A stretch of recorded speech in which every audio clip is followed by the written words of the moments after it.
Okay, hello Year 10. So what we're going to be doing today is we're going to be looking at the properties of reflection. This will involve you drawing a couple of diagrams and being able to explain them quite clearly. The first thing I'd like you to do though is find a mirror in your house, and I'd like you to have a look in the mirror, and I'd like you to first identify which of these two images is correct and why, and then bullet point anything you notice about a reflected image. Okay, so what are the properties of a reflected image? What does it look like? Okay, so just pause the video for a minute and go off and do that. It'll probably take you about a couple of minutes to look in a mirror and then actually write down what you find. So just go and do that, and then we'll come back and see what you come up with. Okay, so welcome back. So firstly, you need to identify which image was correct. Okay, and it was actually this first one here, what you should have noticed. Okay, so this was your correct image, a mirror image, and there are various properties of a mirror image that you need to know about. Okay, and we're going to list those here, but I'm hoping you notice some things. Firstly, you'll notice that the image is essentially back to front. Now, in science, we call back to front laterally inverted. Okay, as some of you might know, inverted means upside down. Well, laterally inverted is back to front. Okay, so that would be one property of a reflected image that you would need to have. Another thing you might have noticed is, say for example, if you were standing a foot away from your mirror looking at it, you would notice that the image appears to be about a foot behind. So if you touch the mirror with your hand, your face, if it's a foot away, it still appears to be a foot away. It's not like you can actually physically touch your face in the mirror. Okay, so that's one of the properties that we're going to investigate a bit later. The other property I'm going to ask you to write, well, actually, there's two. One, the image, unless you had a curved mirror or a very slightly curved mirror, would have been the same size. Now, we call that non-magnified, okay? The image was non-magnified. That would be another property. The image was upright as well. So this was the correct image. And as you can see, you're upright and so is the image, okay? As we will learn later on, sometimes when you use mirrors and also lenses, the image isn't always upright, and we'll find out why. But for a mirror, it's upright. And finally, and you probably won't understand what I mean by this until we actually go through the diagrams, the image is what we call virtual. Okay, so it's a virtual image. That means the image is not made from real beams of light. So, key properties, which we're just going to add in here. One, the image is laterally inverted. Okay, so you would need that. You need to also mention that it is upright, that it is non-magnified, and it is a virtual image. Okay, right, so can you get those four properties of a mirror image down, please? So what we would have been doing in class is carry out the reflection required practical. Now you can review this on page 75 in your revision guide after the lesson.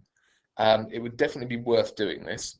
Most of you should be able to describe the difference between something called specular and diffuse reflection. And most, or some of you, compare and contrast reflection and refraction. Now, refraction we're actually going to do in the next lesson. Right, so the first thing you need to do is identify what happens when a wave hits a boundary. Now, there are three things that can happen. And we can use lots of different types of waves for this. We could use light waves or sound waves or P waves for a kind of wave. We're going to focus on light because it's the easiest one to use. So, firstly, light can be transmitted through the object. So an example of this would be glass or air or even just empty space. Okay, light can travel through those. Okay, so we use the word transmitted. Now it's really important that you use the correct terminology. So the first diagram you need to do is identify that a wave and in this case light, can be transmitted through an object. An example of that is glass. So can you pause the video and draw that first diagram, please? Okay, the second one is this. A wave can be absorbed by a material. So absorption, the wave's energy is absorbed into the energy store of the boundary. So this would be like, say, the sun's light or heat hitting, say, for example, a dark surface and that being absorbed. Okay, so light energy comes in and is absorbed by whatever this material is. And because this material is receiving this energy, be it as light or as sound or whatever, it's absorbing this energy into its own store. Okay, let's see there from that diagram. So can you please now pause the video again, draw this diagram and explain what's going on. So a wave, we'll say light in this case, hits this material and this material will absorb that energy into its own energy store for itself. Okay, so pause the video and do that now, please. Okay, welcome back. So the last diagram you need to draw is this one. Now, sometimes a wave will hit a surface and be reflected off that surface. Okay, and once again, this can apply to pretty much every kind of wave. Sound waves, call that an echo, light waves, reflection. Okay, so what happens is a wave will come in, hit the surface and bounce off it. Okay, and that's reflection. Okay, so once again, can you draw this final diagram and just explain what reflection is? I'll just pause the video now. Okay, now we can see things in two ways. Okay, we can see things which are directly emitting light. So say, for example, if you look up at your ceiling lights, you'll see that they are emitting light and that goes straight into our eyes. But how do we see everything else? For example, things on your table or around your room, they're not giving off light and yet we can see them. So how does that work? Well, again, you'll need a diagram similar to this. So essentially, what happens is a source of light, something that we would call a luminous object. So in this case, say the sun is giving off light.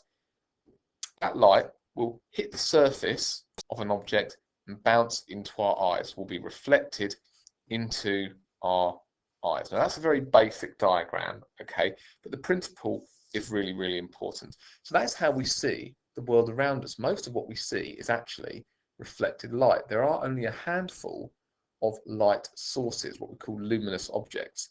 Most objects are non-luminous. So I'd like you to pause the video one more time and just write one sentence. How do we see non-luminous objects? Okay, so the question I want you to answer is, how do we see non-luminous objects?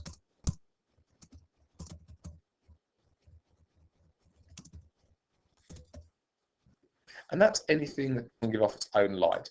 And what you can do is you can use this diagram to help you explain that. Okay, so pause the video one more time and off you go, please. Now, some of you might recall this experiment from year 7, but we need to look at it in a little bit more of a sophisticated way. Okay, so what you need to do on page 75 in your revision guide, there is this method to help you. So it's probably, again, worth writing out the method, but I'll go through it with you. So what you would have done, and hopefully will do when we return, is place a mirror on a piece of paper, draw a line across the front of the mirror. So that basically marks where your mirror is.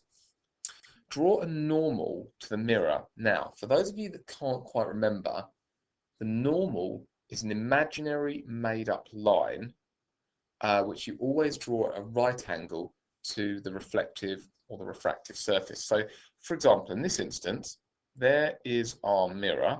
So there's a diagram of our mirror, and there is our normal. And as you can see, our mirror is going straight down, and our normal is at 90 degrees to that.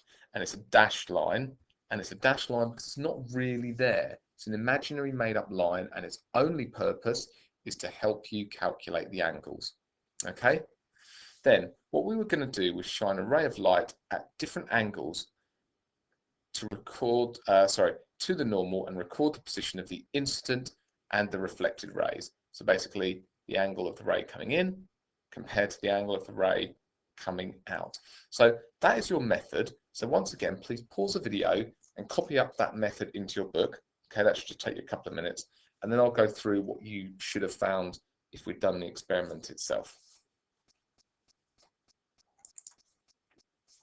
Okay, welcome back. Now you'll need to draw this into your book in a moment, but what you would have found was, and you'll need to label it as well, I should say, the incident ray and the reflected ray should be drawn like this. Now you always need to draw them as straight lines. Anything, if it's not drawn with a ruler in an exam, it will be marked wrong because light travels in the straight lines. If you try and draw it freehand, it's going to be marked wrong. The reflective surface, the mirror, is just a straight line with little dashes like this, identify it as a mirror. And then your normal is a dashed line like that. And then your angle of incidence is between the incident ray and the normal. Some people accidentally draw it down here between the mirror and the incident ray, or the mirror and the reflected ray. It's not. It's between the normal and the reflected ray, sorry, the incident ray. So what you would do is you would get a protractor. So there's, say, for example, a protractor. And what you would have done is simply, oops, like this. You would have put your protractor like that, and you would have gone 10, 20, 30, 40, or whatever angle it is, and measured the angle between the normal and the incident ray. Then, sorry, didn't mean to do that. And then you would have taken your protractor and spun it around this way and done exactly the same on the other side. There you go. So 10, 20, 30, and maybe 40. Now, once you've done that, I'm hoping you would realize that the angle of incidence is equal to the angle of reflection. So say, for example, if that was 40 degrees, then the angle of reflection would also be 40 degrees. If I changed it slightly, say, for example, the angle of incidence came in like this, and we'll say 60 degrees, then my angle of reflection would also be 60 degrees. I'm just quickly rushing this, but you get the idea. Okay, so can you please copy this in?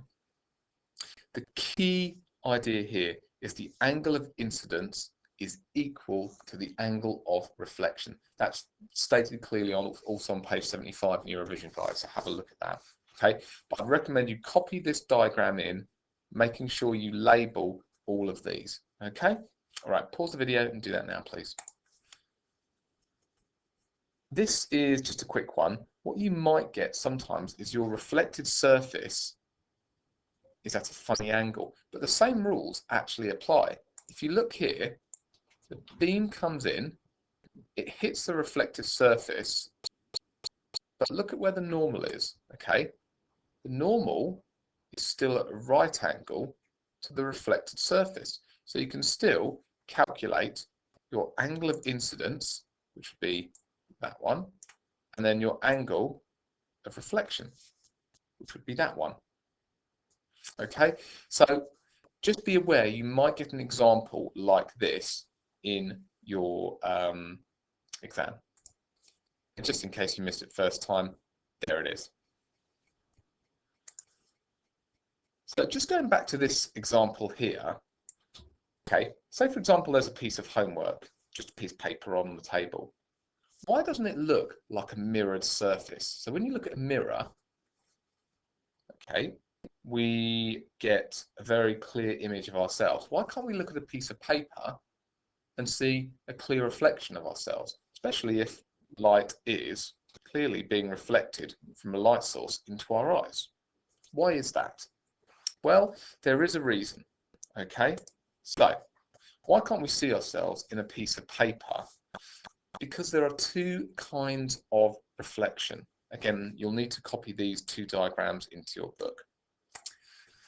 Now, on a mirrored surface, if we were to look at a mirror under the microscope, and I'm talking about a really, really, really fine microscope, the mirrored surface is essentially very, very flat, very smooth.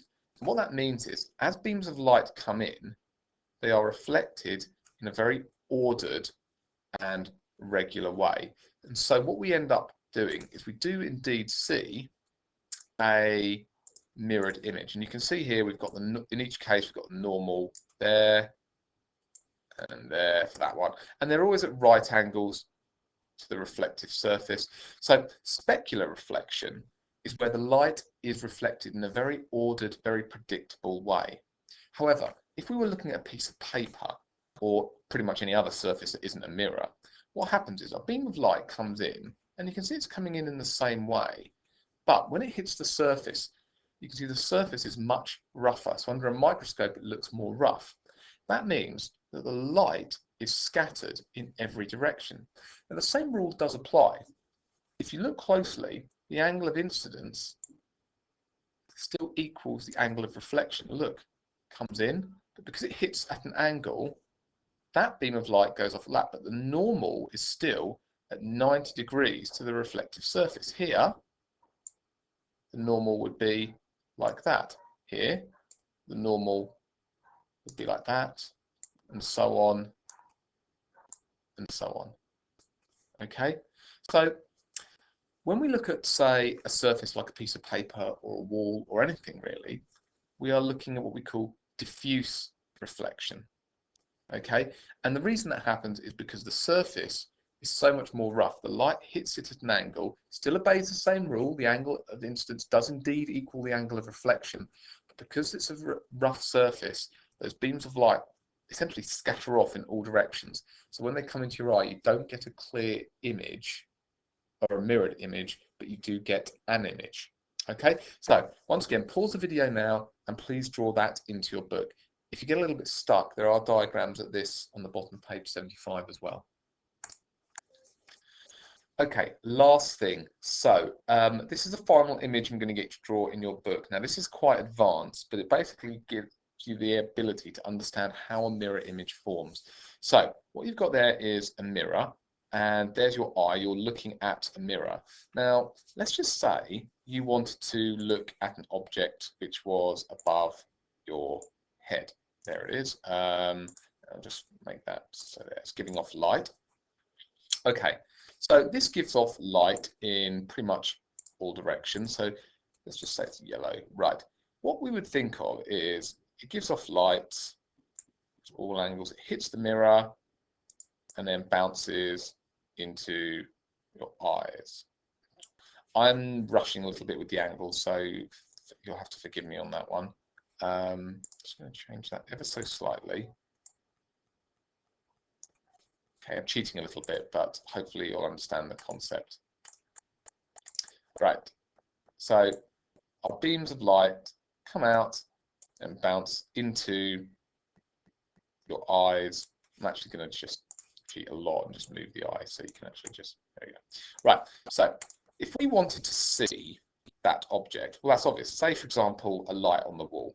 That light is giving off light, it hits the mirror, bounces into our eyes, and there's the arrows showing the direction. So hopefully you're all happy with that. Just a very quick thing. Another way you could draw the arrows, if you haven't actually got little arrows there, is just to sort of show them like that. It's a bit simpler. Now, if you were looking to see where that image was, okay, in the mirror, here's the really strange thing. The mirror image appears somewhere like that. That's where it appears to be. Okay, so the beams of light come down and into our eyes. Now here is the thing, and this is something you'll learn a bit later on. Mirrors images form where beams of light cross. Now, are these beams of light ever going to cross? Short answer is no. You can clearly see they're running parallel or actually diverging slightly, going away from each other. So how on earth are we ever going to get these beams of light to cross? Well, the way it works is like this. The image is not formed from real beams of light. It is formed by what we call a virtual image. So if we trace back where it would, at the same angle that these ones are traveling at. You can see that is the point where it forms. Again, I've rushed this, so again, apologies for that. But you can see the principle. The beams of light come down, hit the mirror, bounce off the mirror into our eyes. Okay? But those beams of light don't cross. Images, sharp images form where beams of light cross or converge. So what we do is we trace back at the same angle, and where the beams of light would in theory cross, that is where the image forms. And that's why, for example, things look like they're further back in the mirror than they actually are. And so, if the image isn't formed from real beams of light, call it a virtual image. Virtual. And it's one of the key properties of mirrored images. Okay, so slightly more neater example would be this one.